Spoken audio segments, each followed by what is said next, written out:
We've seen drones deployed after hurricanes, volcanoes, earthquakes, and even wildfires. They really are amazing tools for emergency and disaster response, and more agencies are building their drone programs all the time. However, when drones land, you quickly realize the work has only begun. The photos and video need turned into 2D maps, 3D models, 360 panoramas, and even more. So how do you process all of that information when the clock is ticking? It can be overwhelming. That's where rapid response drone data really comes in as a masterclass to train a whole new generation of drone data analysts.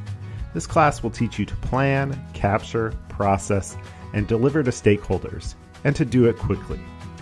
My name is Gregory Crutsinger. I was the drone data analyst for public safety drone teams for recent California wildfires, including the mapping of the town of Paradise after the Camp Fire. Emergency and disaster management, those are huge topics. This course is highly focused on drone data and adding drones as a new tool in your toolkit. This course will walk you through so many lessons learned from being on the ground under stressful conditions and getting the job done. So if you really want to help, learn the data side of drones, and let's get to work.